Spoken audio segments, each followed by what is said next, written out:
하나님의 말씀은 에베소서 1장 우리 13절 말씀을 같이 읽겠습니다. 그 안에서 너희도 진리의 말씀 곧 너희의 구원의 복음을 듣고 그 안에서 또한 믿어 약속의 성령으로 인치심을 받았으니. 아멘. 오전에 진리의 하나님 나라 혹은 진실한 하나님의 나라라고 하는 제목으로 제가 이제 반 정도 설교를 했습니다. 오전에도 말씀을 좀 드린 대로 하나님의 속성을 통해서 지금 하나님과 하나님의 나라를 지금 제가 이렇게 지금 좀 공부하고 있습니다. 근데 전에 생각해 보지 못했던 좀 이런 부분들을 좀 하다가 보니까 설교 방식이 이제 오전에 말씀드린 대로 원어 사전을 들어가서 보다 보니까 엄청난 내용은 많은데 그것을 갖다가 제가 막 이해하고 정리하려고 하는데 시간이 많이 걸려요. 시간이 많이 걸리고 그래서 그 많은 시간을 제가 또 들이지도 못하고 그러다 보니까 마음은 많이 이렇게 좀 알아야 되겠다라고 하는 마음은 늘 갖고 있는데 실제적으로 이제 그렇게 쉽진 않아요. 그래서 참 이게 지금 하나님의 속성을 7가지를 지금 이제 오늘까지 본 거예요. 그래서 그 7가지 하나님의 속성을 통해서 하나님의 나라는 그럴 것이다. 근데 이거는 인간의 생각으로 유출하는 게 아니라 계시의존 사색을 통해서 하는 아주 가장 지극한 방법이에요. 많은 사람들이 하나님 나라 그러면은 경험적으로 자기 느낌과 생각으로 천국을 이야기를 하는데 그건 위험한 사상들입니다. 천국 갔다 왔다 그래가지고 그런 말 믿을 필요도 없고요. 그런 건 개인의 주관적으로만 돌리고 남한테 말할 필요들이 사실 없는 거예요. 그래서 오직 성경을 통해서 성경을 우리가 몰라서 그렇지 성경만 깊이 알아도 천국과 지옥 안 나온 게 어디 있어요, 성경. 성경을 몰라서도 우리가 모를 뿐이지. 그래서 하나님의 속성 7가지를 가지고 이제 오늘 이제 7번째죠. 진리 혹은 진실. 구약 성경엔 에메트라고 하는 이제 단어를 가지고 제가 이제 원어 사전에 들어가서 이제 좀 봤습니다. 아무래도 이게 좀 쉽진 않아요. 워낙 광범위하고 그래서 어쨌든 오전에는 그 에메트에 대한 그 단어가 진리 혹은 진실, 성실, 신뢰, 여러 가지가 있는데 2가지만 사실 제가 말씀을 드린 거예요. 진리하고 이제 진실에 대해서. 그래서 하나님의 말씀이 진리다. 되게 중요한 지금 전제예요, 이거는. 진리가 무엇이냐? 그 하나님의 말씀만이 진리라고 여러분들 꼭 기억하시고, 신약 성경에서 제가 이제 알레데이아라고 하는 히브리어 에메트 영어가 알레데이아거든요. 그래서 그것도 가지고 이제 조금 말씀을 좀 드렸었습니다. 결론은 하나님이 우리를 진실한 진리를 순종하면 그게 진실한 삶이 되는 거예요. 그런 걸 하나님이 우리에게 원하시는 거예요. 하나님의 나라를 드러낸다고 하는 거는 제가 계속 강조하지만 사실 너무 어려워요. 왜? 우리가 완전한 존재가 아니잖아요. 완전한 존재가 아니고 하나님 말씀을 순종하는 것도 지난주에 제가 여러분들에게 좀 말씀을 드렸지만 율법의 용도가 제1용도와 제2용도와 제3용도가 있어요. 사람들이 이제 이렇게 되면 저도 사실은 최근에 좀 글을 보고 내가 율법의 3용도 해서 그 칼빈이나 이제 그런 학자들이 율법의 제3용도를 가지고 멜란리튼이 이제 루터와 동시대 사람인데 멜라니튼과 칼빈이 율법의 제2용도에서 제3용도에 대한 부분을 강조한 부분들에 대해서 상당히 제가 일리가 있다라는 생각을 했고요.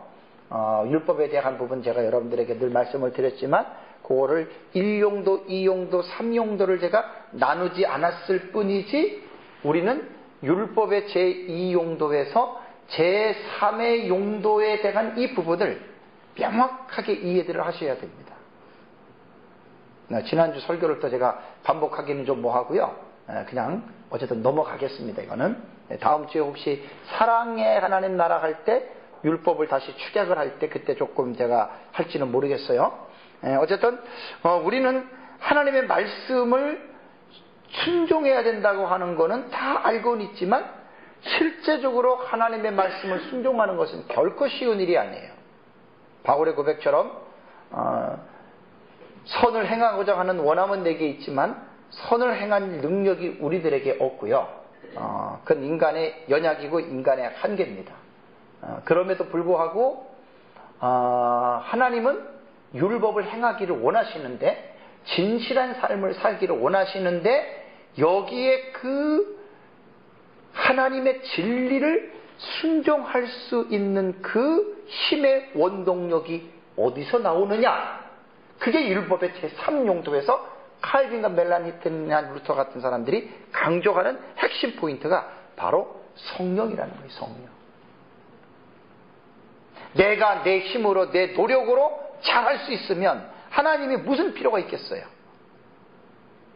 절대 그렇지 않아요.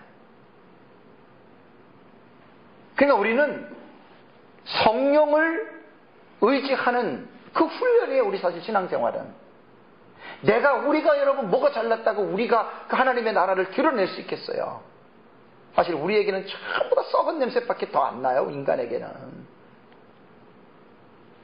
그러니까 우리 속에 들어와 계시는 성령, 거룩하신 성령을 늘 의지하는 거예요. 늘 의지하는 거예요.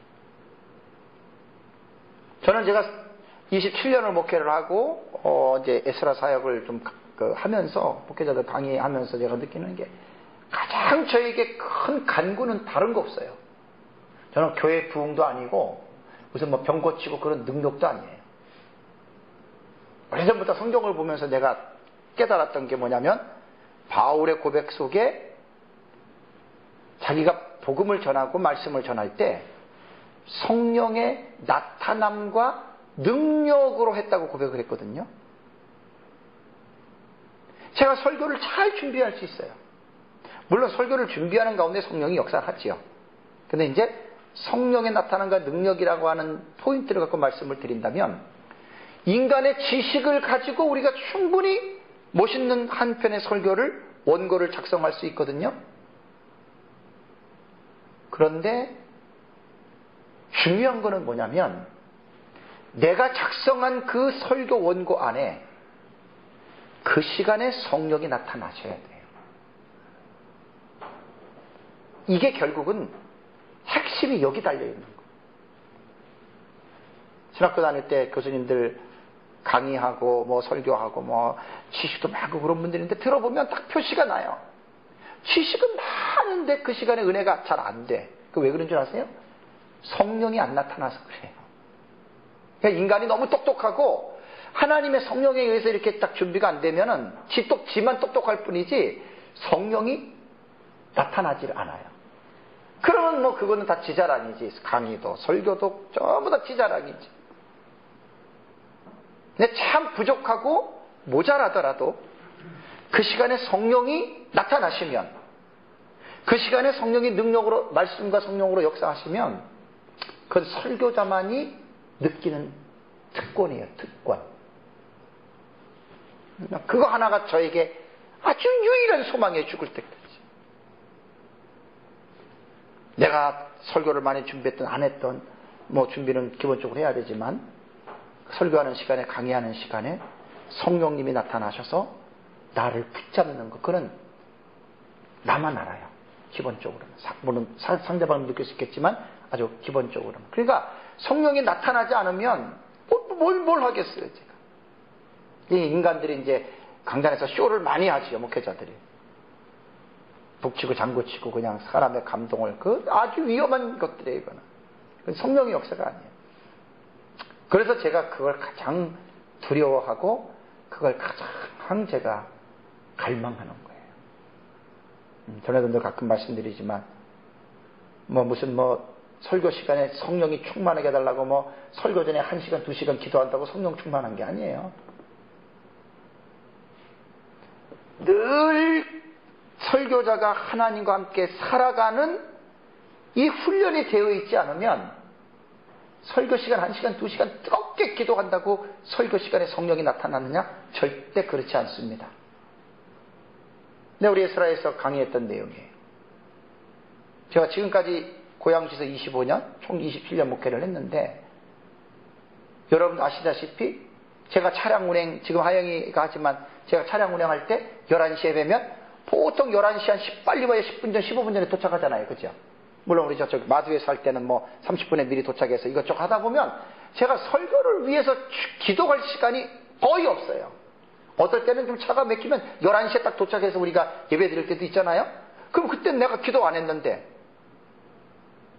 근데 놀라운 사실은요, 설교를 위해서 뭐 30분 전에 1시간 전에 기도하든 안 하든 나는 내가 경험은 똑같다. 그거는 평상시에 설교자가 하나님 앞에서 어떻게 사느냐에 달려있는 거예요. 자, 보세요. 평상시에 내 맘대로 내 멋대로 살다가 설교하기 1시간 전에 2시간 전에 주여 이 시간에 성령 부어달라. 그분이 안 부어주세요. 대단한 착각하는 거예요. 초창기에 뭐 설교하고 전도사 그럴 때야 그냥 설교만 맡으면 그 설교 준비하느라고 막 밤잠도 못 자고 막 등어리 땀이 나는 거예요. 원래 저도 다 그렇게 훈련을 받았어요. 지금까지.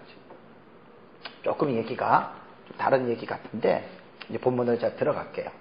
그래서 하나님의 속성을 통해서 이제 7번째 속성입니다. 대단히 저도 이번에 상당히 좀 공부를 좀 하면서 하나님의 나라에 대한 좀 스코프, 범위라 그러죠. 이게 조금 제가 넓혀서 지금 하는데 상당히 저도 좋아요. 근데 조금 힘들어서 그렇지. 이게 그냥 너무 방대하니까 그 방대한 거를 하려면은 일주일 내내 내가 해야 되는데 그렇게 제가 매달릴 시간이 없어요.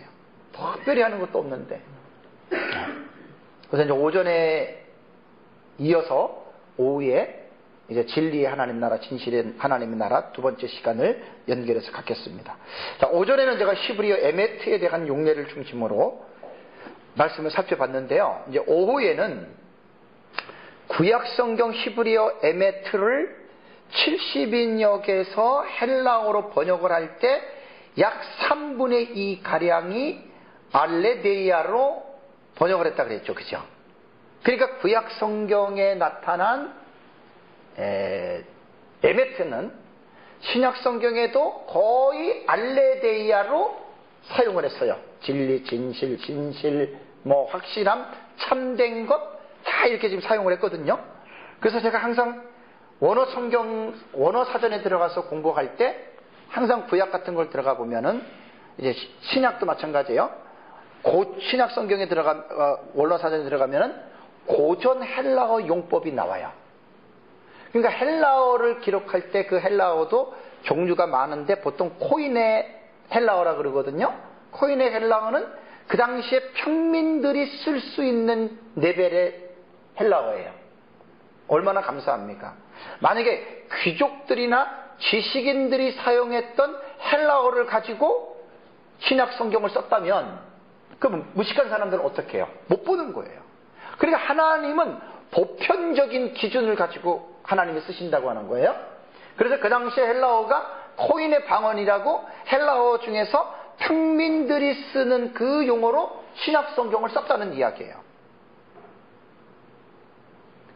그리고 항상 신약 원어 사전에 들어가면 첫 번째가 고전 헬라어 문헌의 용법이 나와요. 그러니까 신약 성경이 기록되기 이전에 헬라어에서 이 단어는 어떻게 사용이 되어졌느냐. 그래서 제가 항상 봐요. 원어 사전 볼 때마다. 그러나서 그 사전이 이제 그 단어가 때로는 70인역의 구약 성경을 번역할 때 사용했기 때문에 그 70인역에서 사용했던 헬라어 단어와 또 매칭을 시켜줘요. 그 다음에 세 번째가 신약 성경에 나타난 헬라어 용법이 나와요. 그래서 시간이 좀 들지만 제가 항상 이렇게 보거든요. 그러면 이 알레데이아라고 하는 고전 헬라어 용법을 보면은 이게 알레데이아는요 원적으로 가리워져 있지 않는 거예요. 그러니까 무엇인가 이렇게 덮여져 있지 않는 거예요. 그러니까 드러났다 그 말이에요. 알레데이아는 원래 이 알레데이아라고 하는 단어가 신약 성경을 쓰기 이전에 그 헬라어가 사용될 때에 이 알레데이아의 원래의 어원적으로는 가리워지지 않았다, 덮어지지 않았다 그 얘기예요.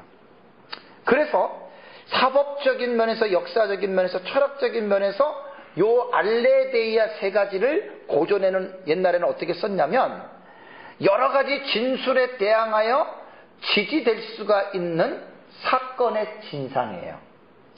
사법에서는. 사법적인 분야에서 이 알레데이아는 사건이 진실된 것, 그걸 말하는 거예요. 사건의 진상. 그 다음에 역사에서 볼 때는 신화와 완전히 구별되는 실제적인 사건을 기술할 때 알레데이아를 쓴 거예요. 그러니까 뭐 호구나 어떤 가상이나 그런 거는 이 단어를 안 썼다 그 말이에요. 그러니까 실제적인 사건. 그 다음에 철학에서는 이 단어를 절대적인 의미의 참된 것들을 사용할 때 고전 헬라어에서는 알레데이아를 썼다 그래요. 이게 불투만 사전에 나오는 것들을 그 사전에 정리를 해놓은 거예요. 그러니까 결국 고전 헬라어도 이 알레데이아의 용법이 어떤 뜻이냐면은 일반적으로 거짓이나 거짓말이 아닌 참 진실을 묘사할 때 이 알레데이아라고 하는 용법을 썼다 그 말이에요. 이게 고전 헬라어 용법이에요. 그 다음에 구약성경 70인 역본은 히브리어를 헬라어로 번역한 거라 그랬잖아요. 그러니까 이 구약성경에 에메트가 126번 나오는데 아까 말씀드린 대로 85번이 알레데이아로 번역이 됐어요. 신약성경 헬라어로. 그러니까 이 알레데이아는 진실한 것, 그런 뜻인데 인격에 대해서 사용될 때 그것은 말이나 행동이나 사상의 특징을 표현할 때 그것이 이제 진실하다라고 할 때 이 알레데이아를 사용했다 그래요. 그러면 이제 알레데이아의 신약 성경의 용법. 신약 성경에는 이 알레데이아가 어떻게 사용이 되어졌냐? 자, 신약 성경에는 알레데이아가 109번 나옵니다. 109번. 109번 나오니까 적은 단어는 아니잖아요.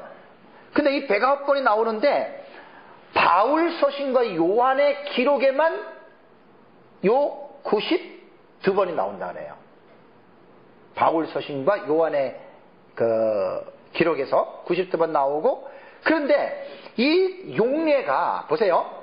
109가지의 알레데이아가 나왔으면 문장이 109가지 문장이 나오죠. 그죠? 예? 그럼 109가지의 문장을 다 봐야 되는 거예요. 그거를 다 봐서 내가 다 그거를 이해를 해가지고 그거를 내가 109가지의 알레데이아가 쓰여진 이 문장이 이게 구색을 내가 이거를 맞춰야 되는데 제가 그럴 실력이 어디 있어요. 그래서 원어 사전에는 학자들이 그거를 대충 윤곽을 잡아놓은 거예요. 그래서 제가 알레데이아 들어가서 딱 봤더니만은 7가지의 큰 틀로 학자들이 이미 요약을 해놨어요. 그러니까 109가지에 대한 이 절수를 다 나름대로 공통성이 있는 것까지 이렇게 모아가지고 크게는 7가지 카테고리로 원어 사전에는 이렇게 해놨더라고요. 그래서 제가 그걸 보면서 몇 가지만 다 그걸 가지고 제가 이해한다는 게 어려워요. 사실 저도 들어가서 하나하나 찾아보고 하나하나 보면서 그걸 가지고 하려고 하는 게 너무 어렵기 때문에 제가 준비하면서 제가 할 수 있는 역량것만 가지고 여러분들에게 좀 말씀을 드릴게요. 자, 그러면 신약 성경에 나타난 이 알레데이아는 오전에도 봤지만 진리 곧 말씀을 소식하는데 이 알레데이아를 사용을 했습니다. 자, 고린도 후서 오늘 읽은 말씀도 뒤에 나오지만 우선 에베소 1장 13절 먼저 보고 넘어갈게요. 자, 13절 다시 한번 읽어보세요. 시작. 그 안에서 너희도 진리의 말씀 곧 너희의 구원의 복음을 듣고 그 안에서 또한 믿어 약속의 성령으로 인치심을 받았으니. 그러니까 말씀이 무슨 말씀이라고요? 진리의 말씀이에요. 진리. 그러니까 하나님의 말씀이 곧 뭐라고요? 진리라는 거예요. 오전에는 제가 에메트를 가지고 구약성경과 신약성경의 이 말씀이 율법이 진리라고 하는 이 사실을 여러분들에게 오전에 말씀을 드렸잖아요. 신약 성경도 마찬가지예요. 많은 양의 숫자가 이 하나님의 말씀이 진리다. 그래서 말씀을 진리가 수식을 해준다 그 말이에요. 그 다음에 고린도후서 6장 7절에도 진리의 말씀과 하나님의 능력으로 의의 무기를 좌우에 가지라 그랬거든요. 그럼 이것도 말씀이 진리라는 거예요. 진리의 말씀이라고 그렇게 고린도후서 6장 7절에 진리의 말씀이라고 아예 규정을 해놨거든요. 그 다음에 이제 골로새서 1장 5절에도 너희를 위하여 하늘에 쌓아둔 소망으로 말미암음이니 곧 너희가 전에 복음 진리의 말씀을 들은 것이라. 그러니까 하나님의 말씀은, 복음은 그 자체가 참이라는 거예요. 그 자체가 진리라는 거예요. 5절에도 좀 진리 부분을 많이 제가 강조를 했지만, 여러분, 우리가 하나님의 말씀에 대해서 여러분들은 절대적 진리라고 하는 이런 확신을 여러분들이 가지고 있어야 돼요. 하나님의 말씀은 상대적 진리가 아닙니다. 절대적 진리입니다. 오직 하나님의 말씀만이 진리다라고 하는 이러한 자세를 여러분들이, 누가 뭐라 그래도 이 자세는 꼭 여러분들이 가지셔야 돼요. 그래서 이제 말씀을 이제 진리라고 이렇게 수식해 준다 그랬고, 두 번째는 쭉 말씀을 이렇게 보니까 삼위 하나님 자신이 다 진리예요. 이제 삼위일체는 다음 주나 그 다음 주쯤에 제가 이제 좀 설교를 준비해서 설교를 하려는데, 이게 되게 중요한 거예요. 삼위일체는. 그러면 요한복음 17장 17절 한번 읽어보세요. 자, 요한복음 17장 17절.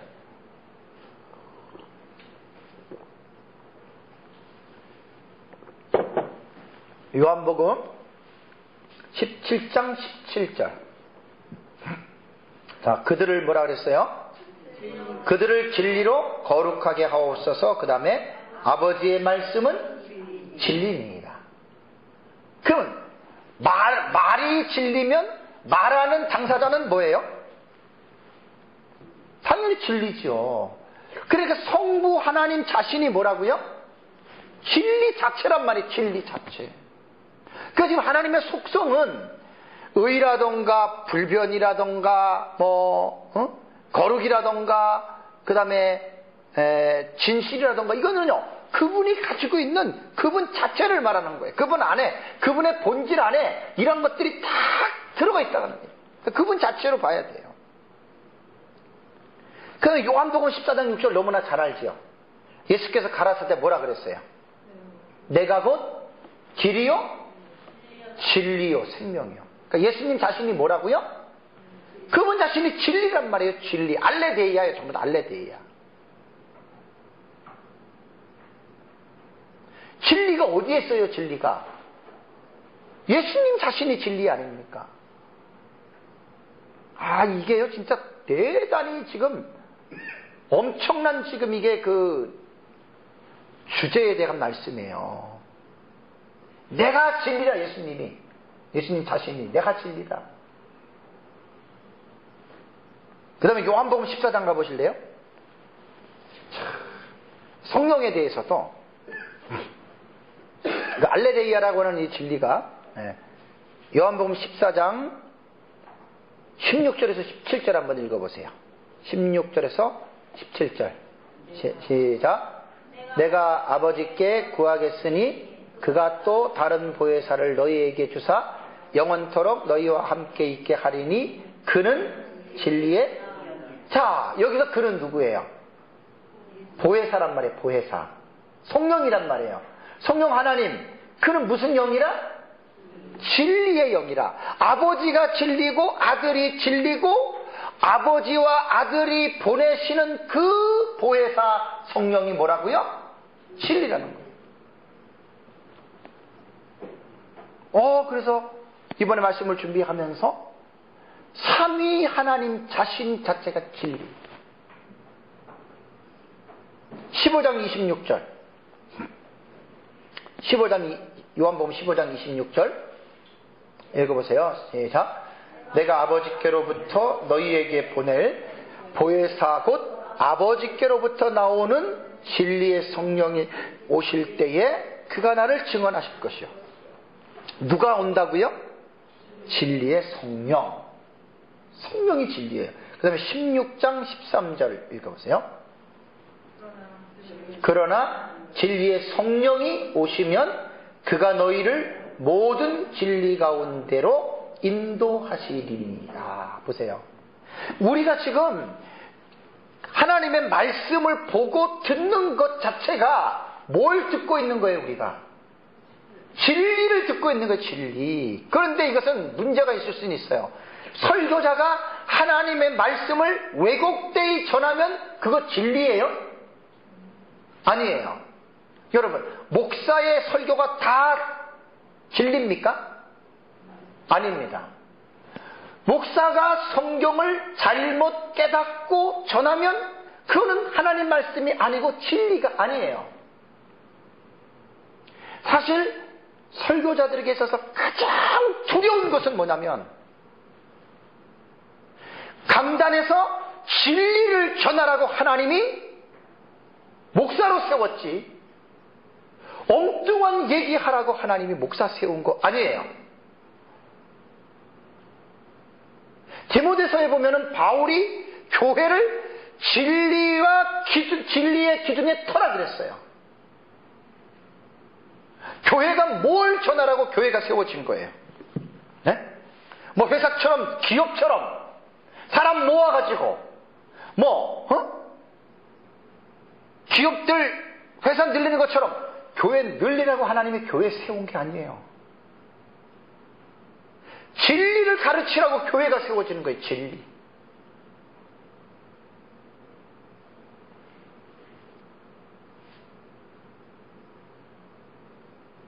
진리 그러면 추상적인 개념이잖아요. 그래서 오전에도 말씀드린 대로 반드시 진리가 무엇이냐고 말하는 준거의 틀이 있어야 돼요. 그게 하나님의 말씀이에요. 아주 간단하게 결론을 내릴 수 있는 용어는 아니에요. 사실 이것도. 진리의 성령이 오시면 모든 진리 가운데로 우리를 인도하신다. 그래서 교회에서 설교 시간이 제일 중요한 시간이면서도 설교자에게는 가장 두려운 시간이기도 해요. 진리를 올바르게 드러내지 못하고 엉뚱한 이야기들을 하고 그러니까 설교자들은 그거 심판받는 거예요. 많이 모으고 적게 모으고 그런 거 심판 안 하세요. 하나님은. 하나님의 진리를 바르게 전했느냐 잘못 전했느냐 거기에 대한 여러분 심판이 있는 거예요. 그러나서 때가 알레데이아의 원어 사전에 가서 쭉 봤더니 예수님이 예수님 자신이 진리니까 그분이 뭘 말하느냐. 요한복음 8장을 한번 보세요. 요한의 서신에 많이 나온다 그랬죠. 요한복음 8장 45절.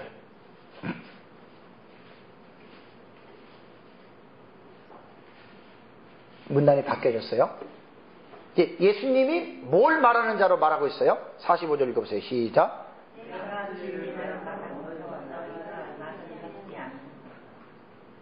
예수님 뭘 말했어요?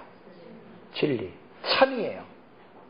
예수님의 말씀 속에는 거짓이 없어요. 알레데이아. 조금 전에 처음에 말한 대로 고전 헬라어 문헌에서도 알레데이아가 사용되었던 용법은 사실, 실제, 참을 말하는 것으로 사용됐다고 했잖아요.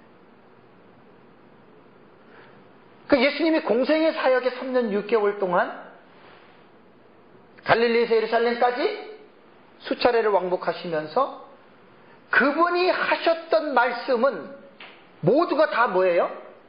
다 진리예요. 다 참이에요. 예수님이 할 일 없어가지고 제자들하고 농담이라고 그런 분 아니에요. 전부 그분은 진리를 말했어요. 진리를. 근데 안타까운 건 뭐예요? 예수님이 진리를 말했는데 진리를 듣는 사람은 어떤 반응을 했어요? 나를 믿지 않는다. 저는 사실 지금까지 저도 한 인생을 58년을 살았지만 가장 제가 기쁘고 가장 제가 안타까울 때가 언제인 줄 아세요? 이게 내 경험이에요.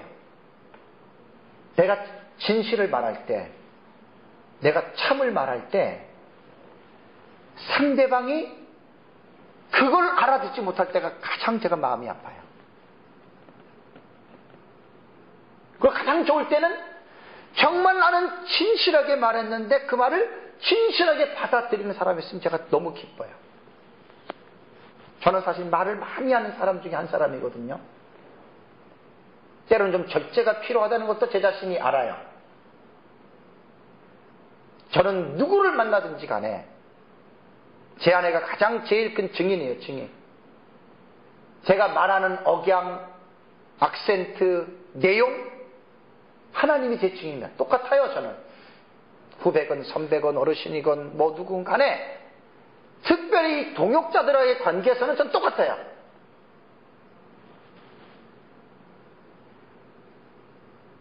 그런데 대부분이 죄송합니다. 이거는 제가 좀 안타까운 마음이기 때문에 진리를 말하는데 진리를 받아들이지 않는 사람들이 반이 넘어요. 태반이.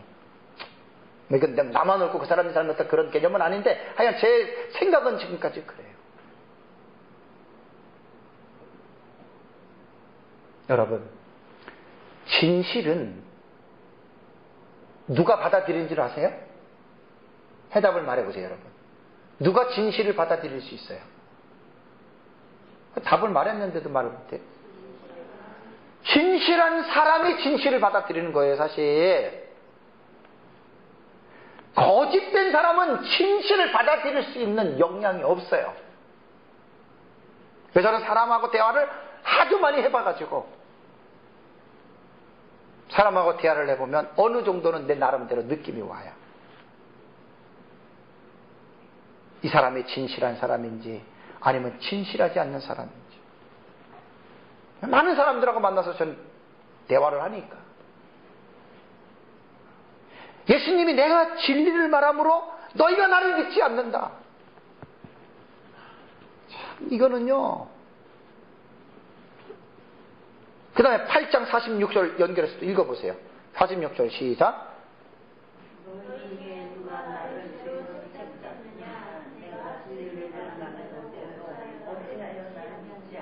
네.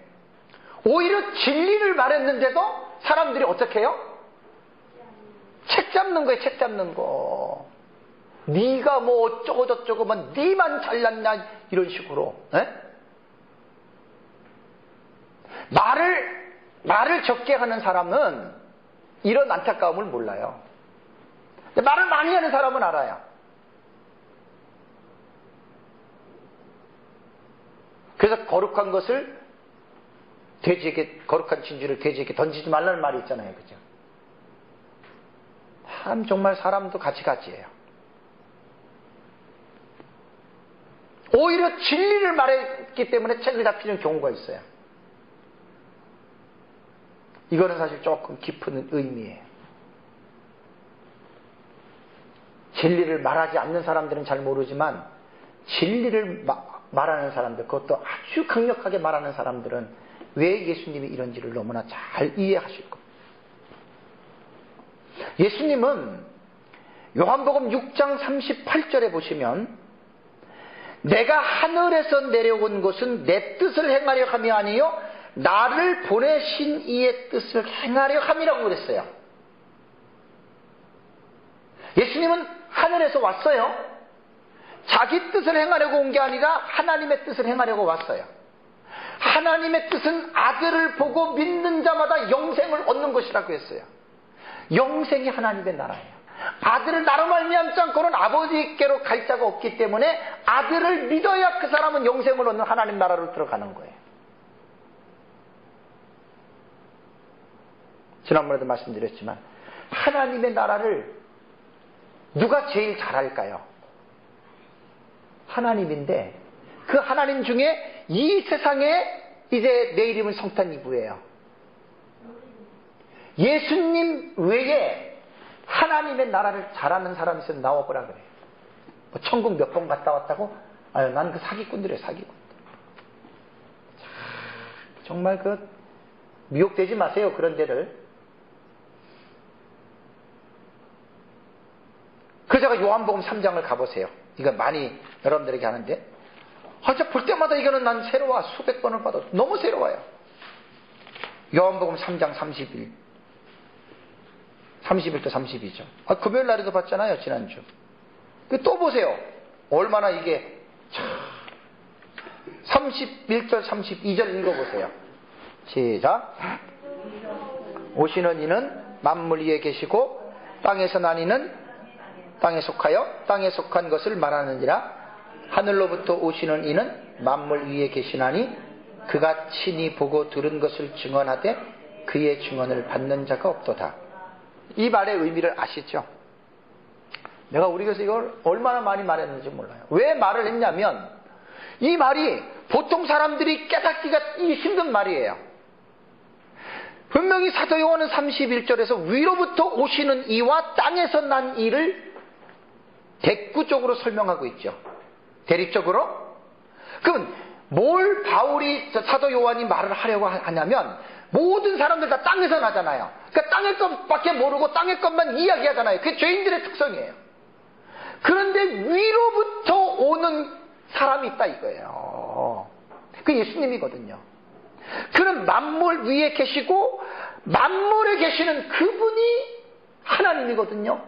그 성자 예수가 사람의 몸을 입고 인카네이션, 도성인신, 성육신, 그걸 말하는 거예요.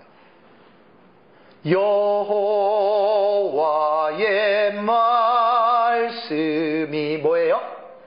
육신을 입어 참 사람과 참신이 되셨으니 동정녀의 몸에서 나시었으니 엎드려 절하세 엎드려 절하세 엎드려 절하세 구세주 났네. 보세요. 위로부터 오시는 이는 참신과 참 사람이 되셨어요. 동정녀의 몸에서 태어났으니 사람들이 그 아기에게 뭐 하라는 거예요? 엎드려 뭐 하라고요? 경배하라는 거예요. 이 경배라고 하는 용어는 사람에게 쓰는 게 아니라 하나님에게 붙이는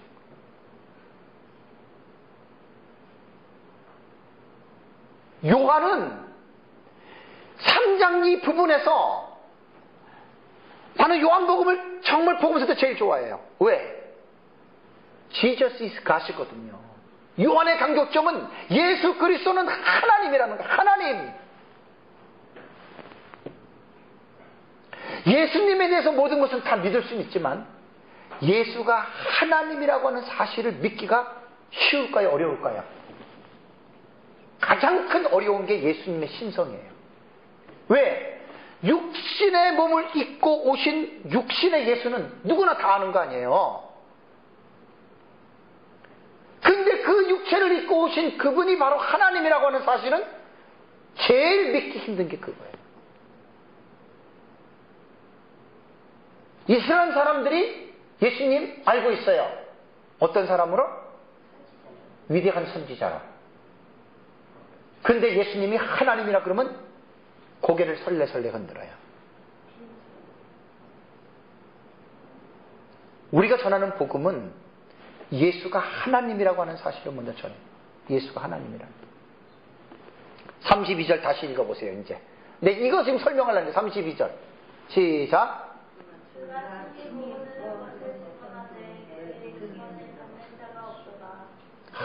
난 이거 볼 때마다 새롭다니까. 그가 예수예요. 하늘로부터 오신 예수예요. 친히 보고 들었다. 그걸 전한 거예요. 해석해 보세요. 이 말씀에서 해서, 예수님이 어디서 보고 들어요? 하늘에 있을 때 세상에 오시기 전에 그분 하나님으로서 하늘에 계셨잖아요. 그 하늘나라를 예수님만큼 잘한 사람이 없다, 그 얘기예요. 그가 이 땅에 와서 증언했어요, 증언. 예수님 세상에 와서 뭘 얘기하겠어요? 하나님 나라 일을 말하죠. 하나님의 나라 일을. 그래서 사도행전 1장 3절에 보면은 부활하시고 40일 동안 세상에 계시면서 제자들에게 무슨 나라의 일을 말했다 그랬어요? 하나님 나라의 일을 말한 거예요. 그분은 세상에 하나님의 나라를 가르치고 전파하기 위해서 왔고, 하나님의 나라를 들어가는 길을 자신의 육체를 십자가에 못 박음으로 하나님 나라 들어가는 길까지 친히 만들어주신 분이 바로 예수 그리스도이십니다. 근데 요한이 뒤에 씁쓸한 말이잖아요. 그의 증언을 받는 자가 어떻게 해요? 없도다. 그러니까 내가 진리를 말하는데도 너희가 나를 믿지 않는다. 예수님 알고 말씀하신 거예요.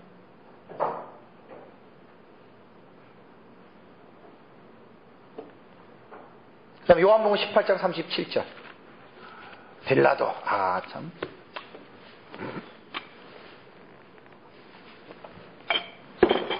37절 한번 읽어보세요. 시작. 빌라도가 이르되 그러면 네가 왕이 아니냐? 예수께서 대답하시되 내 말과 같이 내가 왕이니라. 내가 이를 위하여 태어났으며 이를 위하여 세상에 왔나니 진리에 대하여 전하려 함이로다. 오늘 진리에 속한 자는 내 음성을 듣느니라 하시되. 요한복음 18장 37절은 참 되게 옛날에 하나님 나라 공부할 때 충격적으로 받아들인 나라입니다. 하나님 믿는다, 천국 간다, 이거는 사람들이 알고 있지만 그 하나님의 나라 천국에서 확실하게 이렇게 딱딱 집어가지고 강조하는 것은 그렇게 쉽지 않아요. 그냥 카더라야 그냥. 네? 거시기 천국 그러면 분명하고 확실하게 하나님의 나라에 대한 관점과 하나님의 나라에 대한 이 설교들을 듣기가 정말 어려워요. 제 말 틀리지 않을 거예요. 그런 가운데 제가 하나님의 나라를 공부하면서 빌라도가 내 나라 사람이 너를 내게 넘겼다. 그 예수님이 그러잖아요. 내 나라는 이 세상에 속한 것이 아니다. 이 말이 얼마나 멋있는 말이에요. My kingdom is not of this world. 내 나라는 이 세상에 속한 나라가 아니란 말이에요. 여기서 이 나라가 무슨 나라예요? 예수님의 나라가 Kingdom of God이에요. 하나님 나라예요. 정확하게 말씀하잖아요. 내 나라는 이 세상에 속한 것이 아니다.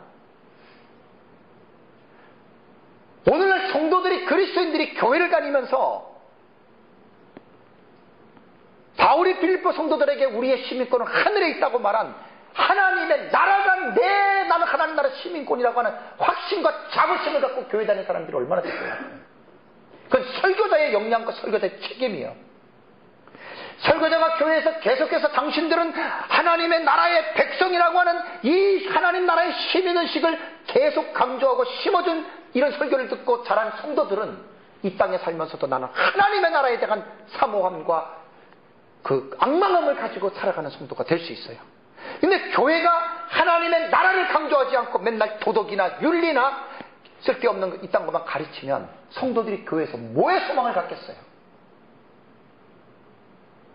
기복주의자들은 밤낮 예수 믿는 게 부자 되고 잘 먹고 잘 살려고 그것 때문에 교회 나오는 거고, 신비주의자들은 밤낮 엑스타시만 경험하려고 나오는 거고. 네?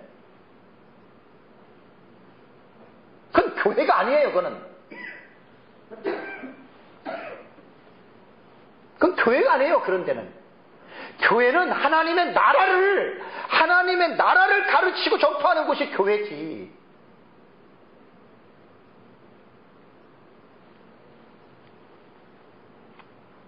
왜 교회가 타락하겠어요? 뭐 때문에? 본질을 떠나면 다 타락하는 거예요. 본질을 떠나면.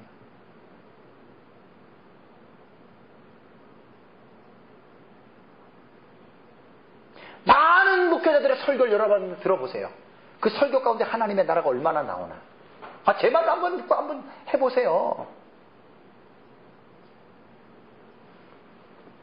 하나님의 나라를 중심으로 해서 하는 설교들은 한국 교회 안에 뭐 거의 그렇게 진짜 그렇게 많지 않습니다. 그냥 천국 그러면 뭐 카더라 그냥 대충 그냥 알고 있는 거 이 정도지, 자세하게 하나님의 나라를 설교자들이 연구들을 그렇게들 안 해요. 이게 성경의 대주제임에도 불구하고. 늘 제가 우리 SL에서 말씀을 드려요. 하나님 목사를 왜 세웠어요? 하나님 나라 전하라고 목사 세운 거예요. 성도들 교회 왜 와요? 하나님 나라 들으러 오지 뭐 세상 나라 들으러 교회 와요? 그럼 교회에서는 최소한 성경이 무엇을 말하느냐라고 하는 핵심을 잡고 자꾸만 하나님의 나라를, 구약이든지 신약이든지 자꾸만 하나님의 나라를 드러내주고 가르쳐줘야 되는 거예요. 예수 믿으면 천국 간다고만 얘기하지 그 천국이 어떤 것에 대해서 사실 함구하고 있어요. 함구하고.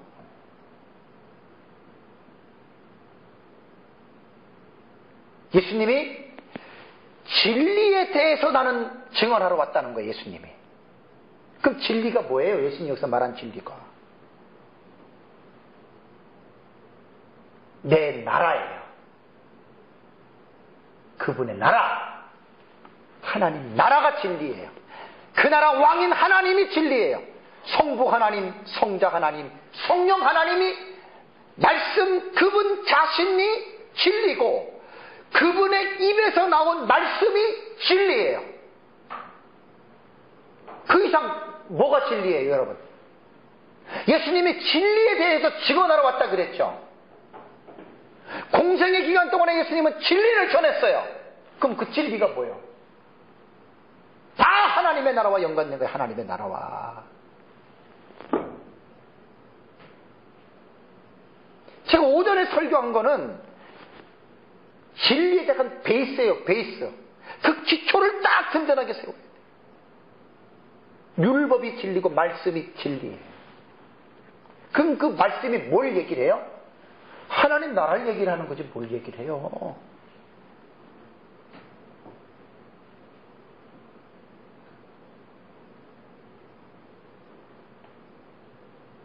하나님의 나라가 빠지면 아무것도 아니에요.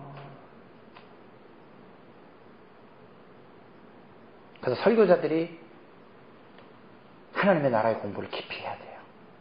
그 성경 전체를 그렇게 뚫어가야 돼요. 연결해서. 성화? 그다 하나님의 나라의 그 백성의 문화의 삶이에요. 그게 성화가 뭐 다른 거 있어요? 봉사, 충성, 헌신, 전부 다 하나님의 나라와 연관시켜서 전부 다 모든 것들을 풀면 평생 교회가 가르쳐야 될 내용이 바로 하나님의 나라입니다. 다음에 이제 네 번째가 돼요. 제 원고에는 네 번째가 성도라고 말한다면 하나님의 백성이죠. 성도는 항상이에요. 진리로 거룩하게 돼야 돼요. 알레데야가 진리잖아요.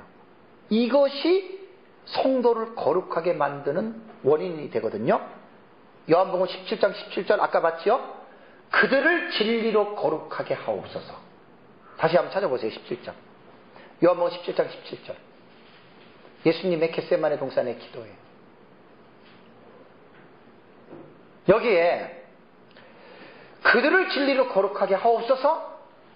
그래서 제가 이제 이 본문을 보면서 언어사전에서 들어가서 거룩하게 하옵소서라고 하는 이 단어가 파생된 거를 봤어요.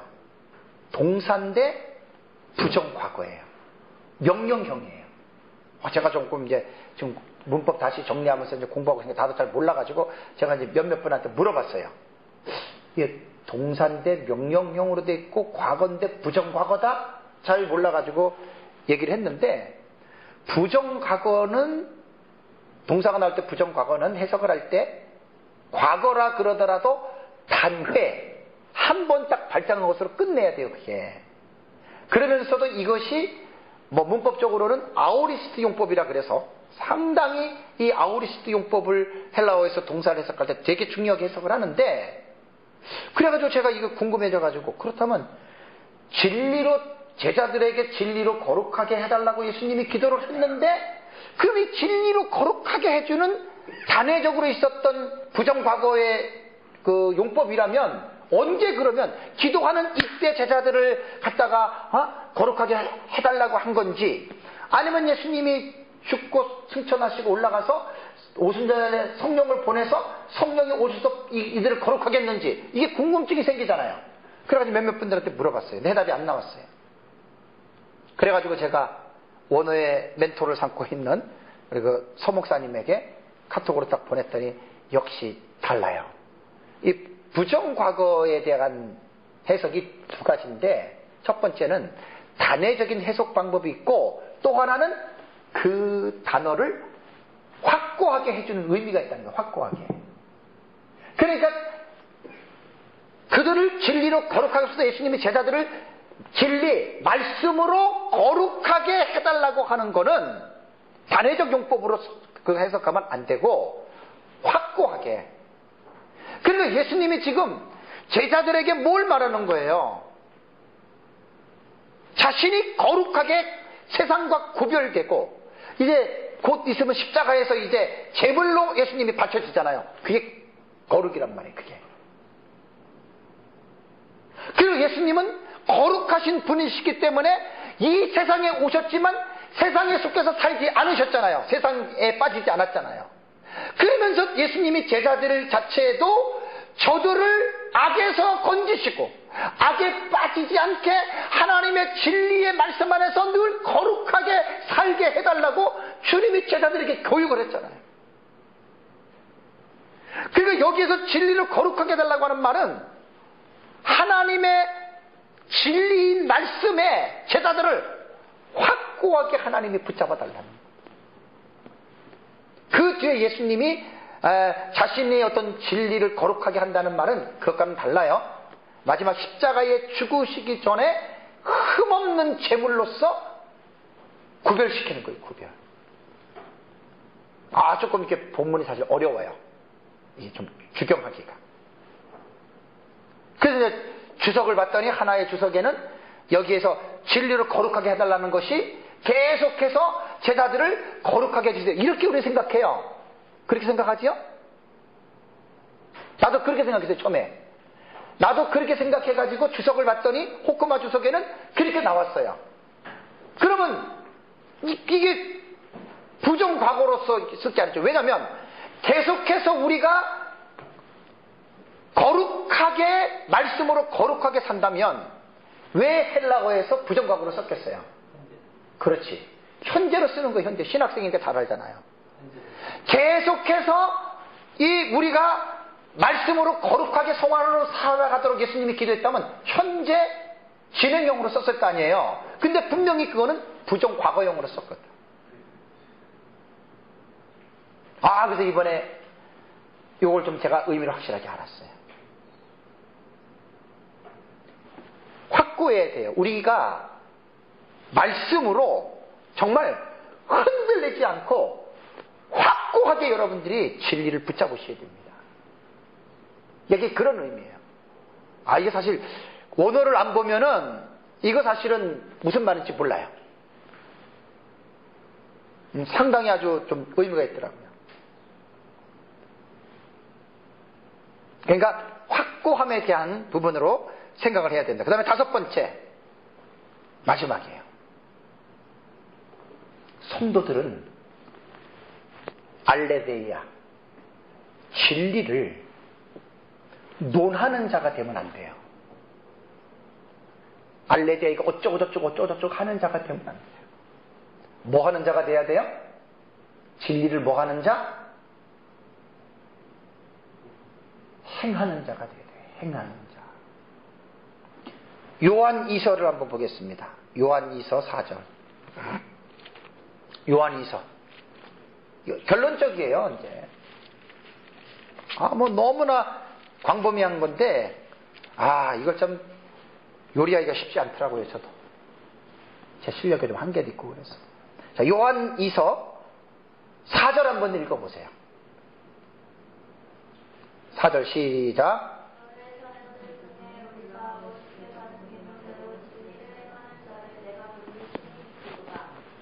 자, 보세요. 진리는 어쩌고 논하는 게 아니에요. 너희 자녀들 중에 우리 아버지께 받은 계명대로, 이게 진리예요. 그죠? 하나님의 말씀이 그 계명대로 그 진리를 행하는 자를 내가 보니 심히 기쁘도다. 이해되세요?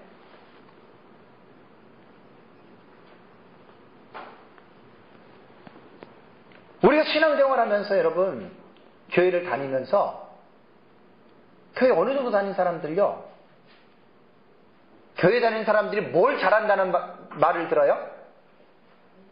뭘 잘한다 그래요? 말은 잘하지, 교회 다니는 사람들이. 또 목사 그러면 말에 또 달인 아니에요, 목사 그러면. 근데 세상은 그걸 원하는 게 아니에요. 행하는 자를 바라고 있어요. 하나님의 진리도 말씀도 그걸 우리에게 교육하는 거예요. 그걸 말하는 거예요. 칭의와 성화를 가르는 이 참 뭐라고 표현해야 되나? 좀 제가 조금 좀 속한 말을 좀 쓰면 안 되는데 좀 거룩한 말을 써요. 이게 쓸 수가 없어요. 이게 어떻게 칭의와 성화를 가릅니까? 가르기는. 근데 목회자들이 성경신학의 기반이 없이 그냥 조직신학 짧은 시간에 그냥 틀만 딱 배워나가지고 칭의로 다 끝난 것처럼 이런 사람들 얼마나 많은지 몰라요. 그런 분하고 내가 인터넷에 들어가서 댓글로 논쟁을 좀 하다가 두 사람 딱 들어왔는데 내가 다 지워버리려고 그래. 다른 데 들어갔어. 왜냐면은 신학이나 이 성경적인 지식이 없는 목회자들은요, 고집만 있어가지고 대화가 안 돼요. 지만 옳다 그래, 지만 옳다.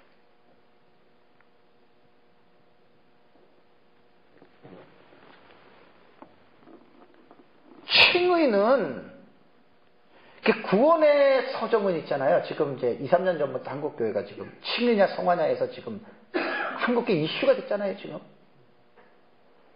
보통 구원의 서정은 소명부터 시작해서 영화까지 9단계의 과정을 봐요. 9단계의 과정을.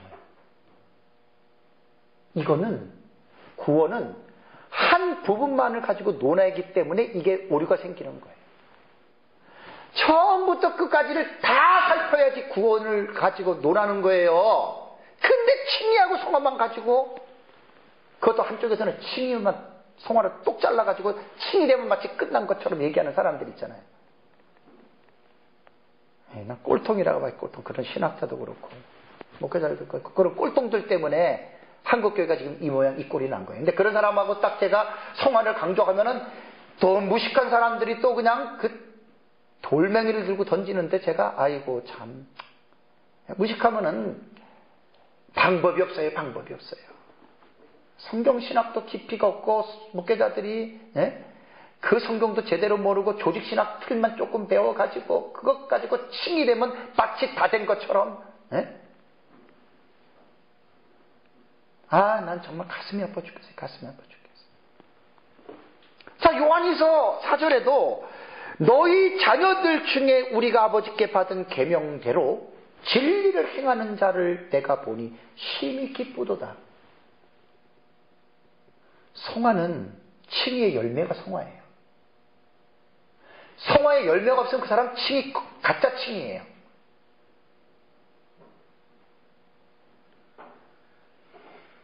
성화를 강조한다고 행위 구원을 제가 말하는 게 아니거든요. 구원의 열매로서의 저는 성화를 강조하는 거지. 행위 구원자들과 저는 또 달라요. 고신의 박영동 교수님이 이렇게 수도 없이 얘기를 해도 그렇게 훌륭한 박영동 교수의 사상을 이해하지 못하고 인터넷에서 지금 박영동 교수를 갖다 지금 물고 물어 뜯는 사람이 있어, 내가. 아이고, 진짜 참. 아유, 참. 별 싫어하는 사람들이지. 너무 안타까워서 그래요, 제가.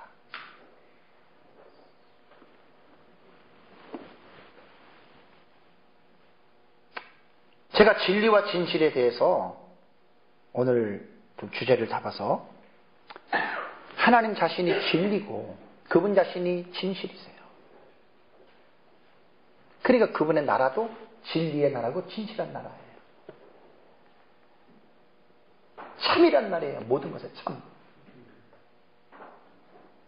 그러니까 그 진리가 진리 하나만 딱 내세우면 예수님이 아까 요한복음 18장에 빌라도 앞에서 나는 진리를 말하왔다 그러니까 예수님 말 다 하고 나니까 빌라도가 뭐라고 물어본 줄 아세요? 와, 권사님 딱 나오죠. 그러면 진리가 뭐냐 이렇게 묻잖아요, 그죠? 네? 그럼 진리가 도대체 뭐냐? 그래서 제가 의라고 하는 것과 불변이라고 하는 것과 거룩이라고 하는 것과 지금 오늘 말한 진리 진실도 이 단어 하나만 자체 가지고는 개념이 파악이 안 돼요. 반드시 묻잖아요. 이거 빌라도가 내가 진리를 전하러 왔다 이렇게 얘기를 하니까 빌라도가 그러면 진리가 뭐냐? 그럼 예수님이 빌라도한테 진리를 얘기한다고 빌라도가 알아들을 수 있나요? 못 알아들으니까 그냥 그 뒤에 기록이 없는 거예요. 진리는 하나님 자신이고 삼위 하나님 자신이고 그분의 하나님 나라가 그게 진리예요. 그 하나님의 나라가 율법으로 말씀으로 표현이 된 거예요. 다 연관된 거.